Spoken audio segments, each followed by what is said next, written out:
नमस्कार शेतकरी बंधूंनो.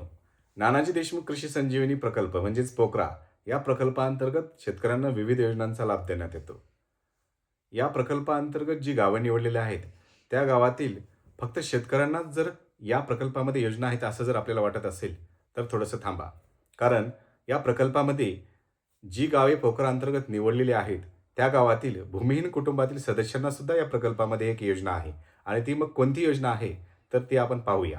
नानाजी देशमुख कृषी संजीवनी प्रकल्पाअंतर्गत राज्यात जी गावे निवडलेली आहेत, त्या गावातील भूमिहीन कुटुंबातील सदस्यांसाठी शेळीपालन ही अतिशय महत्त्वाची योजना या प्रकल्पाअंतर्गत आणली गेलेली आहे. चला तर मग पाहूया आपण या शेळीपालन योजनेसाठी पात्रतेचे निकष काय आहेत, अनुदानाचे प्रकार काय आहेत, त्याचबरोबर कोणत्या प्रकारच्या शेळीला किती प्रकारचे अनुदान आहे व कोणती कोणती कागदपत्रे अपलोड करावयाची आहेत.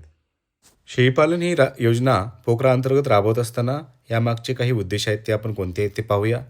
नानाजी देशमुख कृषी संजीवनी प्रकल्पात समावेश करण्यात आलेल्या गावातील भूमिहीन कुटुंबातील व्यक्ती, विधवा, परित्यक्त्या व घटस्फोटित महिलांना शेळीपालन या घटकाद्वारे पूरक उत्पन्न मिळवून देणे हा या शेळीपालन योजनेमागचा मुख्य उद्देश आहे. तसेच ग्रामीण भागातील युवकांना स्वयंरोजगार उपलब्ध करून देणे, स्थानिक वातावरणात तग धरतील अशा प्रजातींच्या पैदासक्षम शेळ्यांचे संगोपन करणे, ग्रामीण भागातील शेळीपालन व्यवसायास चालना मिळावी, हे उद्देश या शेळीपालन योजनेमागचे आहेत. शेळीपालन योजना देत असताना लाभार्थ्यांचे निकष कोणते आहेत ते आपण पाहूया. या प्रकल्पाअंतर्गत निवड केलेल्या गावातील म्हणजेच पोकरा अंतर्गत निवड केलेल्या गावातील भूमिहीन कुटुंबातील व्यक्ती असतील, विधवा असतील, परित्यक्त्या व घटस्फोटित महिला असतील, या या योजनेसाठी पात्र राहतील. एका कुटुंबातील एकाच व्यक्तीस या घटकाचा लाभ देता येईल. अर्जदार, लाभार्थी अथवा कुटुंबातील अन्य सदस्यांनी सदर घटकाचा लाभ इतर कोणत्याही शासकीय योजनेतून यापूर्वी घेतला असल्यास ते या प्रकल्पाअंतर्गत लाभ घेण्यास पात्र राहणार नाहीत. म्हणजे इतर कोणत्या योजनेतून आपण शेळीपालन योजनेचा लाभ घेतला असेल तर या योजनेतून आपणास मिळणार नाही. भूमिहीन कुटुंब असल्याबाबतचे किमान तहसीलदार यांचे प्रमाणपत्र आपल्यास सादर करावे लागेल. विधवा, परित्यक्त्या व घटस्फोटित महिलांनी त्यांचे त्यासंबंधीचे सक्षम अधिकारी यांचे प्रमाणपत्रसुद्धा सादर करणे आवश्यक आहे. या योजनेअंतर्गत काही समाविष्ट घटक व अर्थसहाय्य याची आपण माहिती घेऊया. शेळीपालन योजनेअंतर्गत 4 शेळ्या व 1 बोकड असा शेळी गट खरेदी करणे अनिवार्य आहे.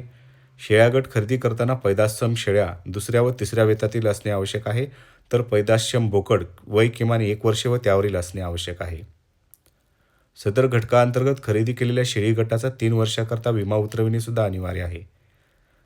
शेळीपालन या घटकासाठी मंजूर मापदंडाच्या 75% अनुदान अनुज्ञेय राहील.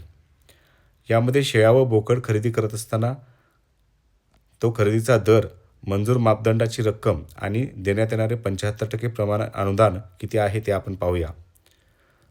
जर आपण उस्मानाबादी संगमनेरी जातीच्या पैदासक्षम शेळ्या खरेदी करत असाल तर त्याचा दर 8,000 आहे व अन्य स्थानिक पैदासक्षम शेळ्या खरेदी करत असाल तर त्यासाठी दर हा 6,000 रुपये आहे.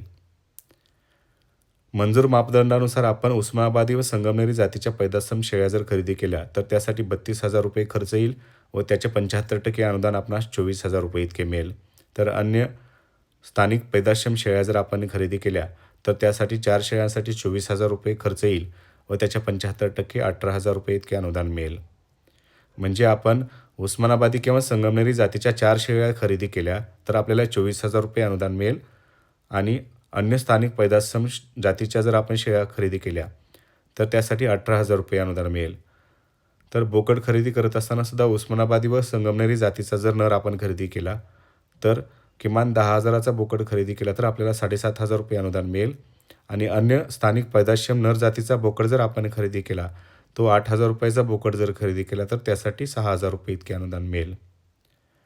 शेळ्या व बोकडांच्या विम्यासाठी सुद्धा आपल्याला अनुदान आहे. उस्मानाबादी संगमनेरी जातीसाठी जो बोकड किंवा शेळ्या खरेदी केलेल्या आहेत आपण त्यासाठी वेगवेगळ्या विम्यासाठी सुद्धा आपल्याला अनुदान आहे. आपण जर 6,319 रुपयांचा उस्मानाबादी संगमनेरी जातींच्या शेळ्या घेतलेल्या असतील तर त्यासाठी 4,739 रुपये इतका विमा अनुदान आपल्याला मिळेल. तर इतर स्थानिक अन्य जातीचा 4,814 रुपयांचा जर बोकड आपण खरेदी केला तर आपल्याला 3,610 रुपये इतके विमा अनुदान मिळेल.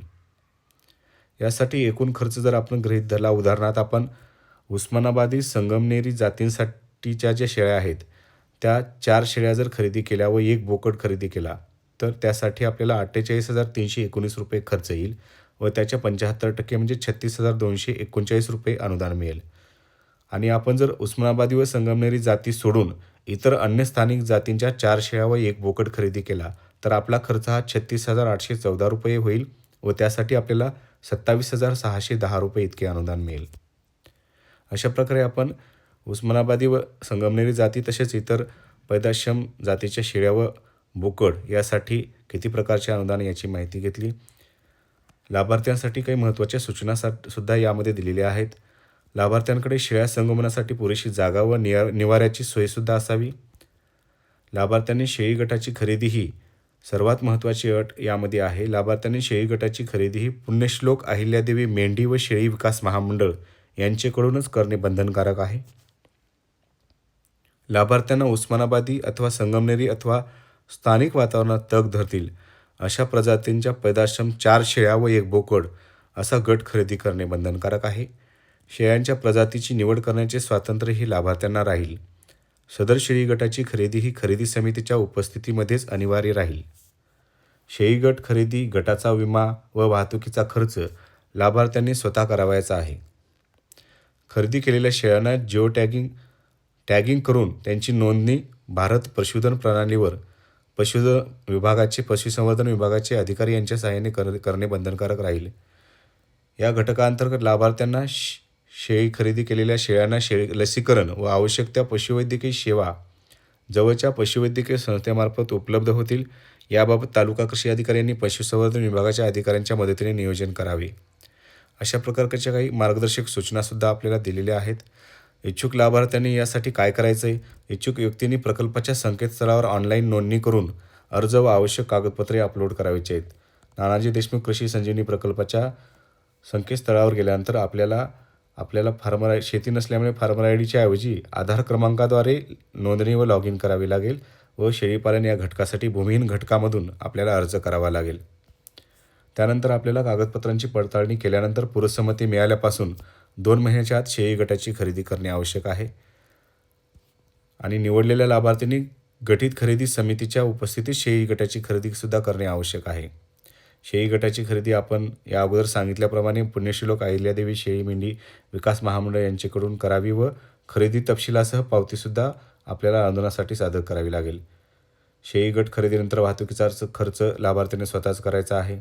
त्याबाबत या घटकांतर्गत खरेदी केलेल्या शेळी गटाचा विमा लाभार्थी व संबंधित तालुका कृषी अधिकारी यांच्या संयुक्त नावे 3 वर्षासाठी करण्यात येतो. म्हणजे आपण जर शेळी गट योजनेचा खरेदी केलेली असेल, लाभ घेतला असेल तर त्या शेळी गटाचा विमा हा लाभार्थी, संबंधित तालुका कृषी अधिकारी यांच्या संयुक्त नावाने 3 वर्षासाठी काढण्यात येतो. शेळी गट खरेदीनंतर अनुदान मिळण्यासाठी ऑनलाईन मागणी करावी आणि स्वसाक्षांकित केलेली मूळ खरेदी देयके, खरेदीचे प्रमाणपत्र, विमा पावती व पशुवैद्यकीय अधिकारी यांचे प्रमाणपत्र लाभार्थ्यांनी नानाजी देशमुख कृषी संजीवनी प्रकल्पाच्या संकेतस्थळावर स्वतः अपलोड करावे. कृषी विभागीय अधिकारी ज्यावेळी शेळी गटाच्या पडताळणीसाठी भेट देतील त्यावेळी अधिकाऱ्यांना शेळ्या दाखवणे लाभार्थ्यास बंधनकारक राहील. खरेदी केलेल्या शेळ्यांना नजीकच्या पशुवैद्यकीय दवाखान्यातून आवश्यक रोग प्रतिबंधक लसीकरण करून घेणे, त्यांना जंतुनाशके पाजणे ही सर्वस्वी जबाबदारीसुद्धा लाभार्थ्यांची राहील. अशा प्रकारे आपण पोकरा योजनेअंतर्गत भूमिहीन लाभार्थ्यांसाठी शेळीपालन योजनेची माहिती घेतलेली आहे. हा व्हिडिओ आपल्याला आवडला असेल तर लाईक करा. आपल्या काही सूचना असतील तर कमेंट बॉक्समध्ये लिहा. अशाच प्रकारच्या पोकरा योजनेअंतर्गत असलेल्या विविध योजनांची माहिती आपल्यापर्यंत व्हिडिओच्या माध्यमातून पोहोचण्यासाठी या चॅनलला सबस्क्राईब करा. धन्यवाद.